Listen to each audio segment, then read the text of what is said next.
माननीय श्री निशिकांत दुबे जी। धन्यवाद सभापति महोदय। इस देश में सभापति महोदय अंग्रेजों ने जो कानून बनाए या जो आजादी के पहले के कानून हैं वो आज तक चल रहे हैं और उसको हटाने का जो बीड़ा माननीय मोदी जी ने उठाया है, हम उनके शुक्रगुजार हैं और हम सर्बानंद सोनोवाल जी के भी शुक्रगुजार हैं कि वो इस बिल को लेकर आए।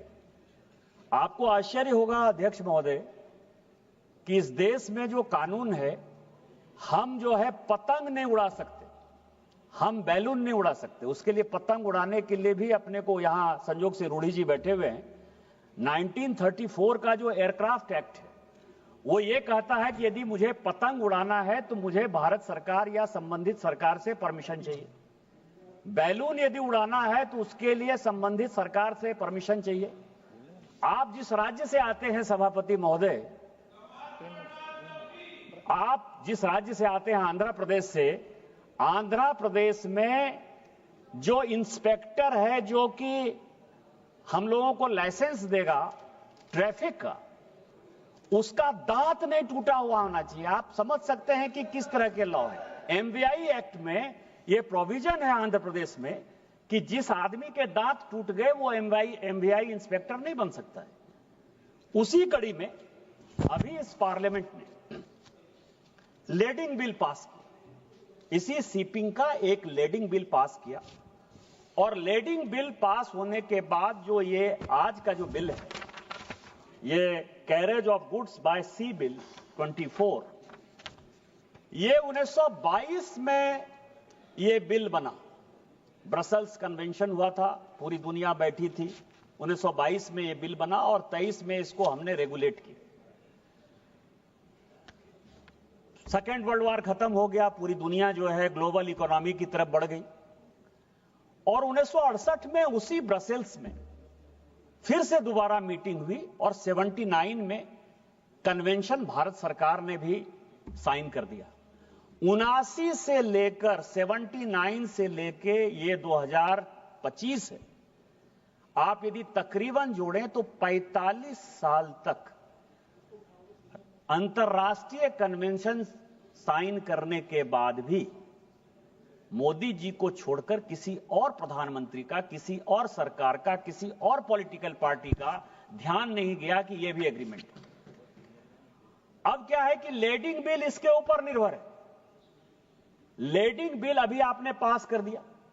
यदि यह बिल, लेडिंग बिल क्या है कि आप कहां से सामान लाएंगे, कौन सामान लाएगा, कितने वेट का सामान होगा, किस पोर्ट से चला, किसने उसमें एंट्री डाली, किसने उसमें जहाज में लोड किया और कौन अनलोड करेगा। मैंने आपको कहा कि इस तरह के सिचुएशन में पूरी की पूरी ट्रांसपेरेंसी हो जाएगी। लेकिन उसके बाद इस बिल के यदि क्लाउज 7 को आप देखेंगे तो लेडिंग बिल से एक कदम आगे हटकर यह क्लाउज है 7।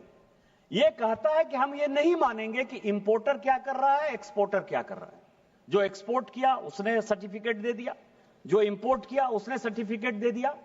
लेकिन इस बिल के माध्यम से भारत सरकार ये इंश्योर करना चाहती है। कल ही हमने, आपको ध्यान हो कि जब इमिग्रेशन एक्ट हम पास कर रहे थे तो उसमें कैरियर की एक बड़ी अच्छी जो है डिफिनेशन जो है हमने दोबारा की कि कैरियर क्या है, उसकी रिस्पॉन्सिबिलिटी क्या है, यदि बांग्लादेशी घुसपैठिए को लेकर आएगा तो उसको कैसे हम जेल डाल सकते हैं, कितना जुर्माना कर सकते हैं।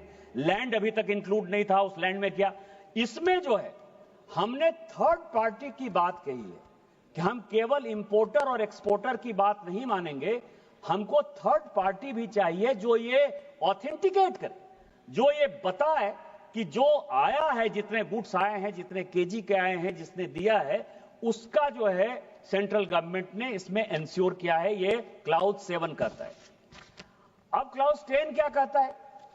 हम बराबर बात करते हैं कि बिल बना लेते हैं। प्रेमचंद्रन साहब बहुत हमेशा जो है, मैं उनका बड़ा सम्मान करता हूं, उनका और स्वागत बाबू का, कि इस पार्लियामेंट में अभी भी कुछ लोग हैं जो कि बहुत पढ़ते लिखते हैं, मेहनत करते हैं, बिल पर मेहनत करते हैं, थोड़ा मशक्कत करवाते जरूर हैं बिल पास कराने के समय, लेकिन कई एक चीजें हैं जो लोगों के सामने आती हैं। लेकिन इस जो क्लाउज 10 है इसका, ये कहता है कि कुछ भी करने के पहले या कुछ भी करने के बाद हमको जो है नोटिफिकेशन के लिए इस पार्लियामेंट के पास ही आना है। हम सांसद जो कहते हैं डेमोक्रेसी में कि पार्लियामेंट सुप्रीम है, पार्लियामेंट की पावर होनी चाहिए, तो भारत सरकार ने, मोदी जी एक डेमोक्रेट आदमी हैं और मैंने अपने जीवन में उनसे ज्यादा डेमोक्रेट प्राइम मिनिस्टर नहीं देखा। उन्होंने इस डेमोक्रेसी के लिए आप लोग तो मैं आपको बताऊं आज जब धर्मेंद्र जी बोल रहे थे तो मुझे लगा कि धर्मेंद्र जी शायद कुछ अच्छी बात बोलेंगे। 17वीं 18वीं लोकसभा की वो बात कर रहे थे स्पीकर साहब।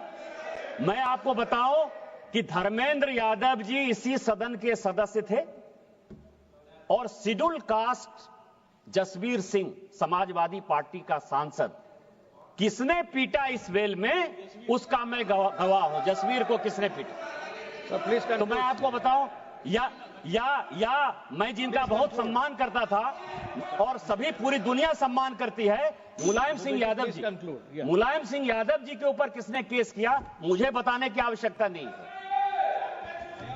Please conclude sir, please conclude. इसके बाद जो अगला पॉइंट है सर, अगला पॉइंट यह है कि जो इंडियन कैरेज गुड्स एक्ट 1920, बस 2 मिनट में खत्म करूंगा, 25 को जो हम रिपील कर रहे हैं, उस रिपील में मैं आपको बताऊं कि जो सी है, सभापति महोदय, जो सी है और जो एयर, इन दोनों से यदि बाहर से कोई सामान आएगा तो वो कोई राज्य के पास, जैसे कस्टम है, एक्साइज है, उनकी एनफोर्समेंट एजेंसी है, उसका अधिकार आज तक जो है इस संविधान ने, भारत के संविधान ने किसी राज्य को नहीं दिया है।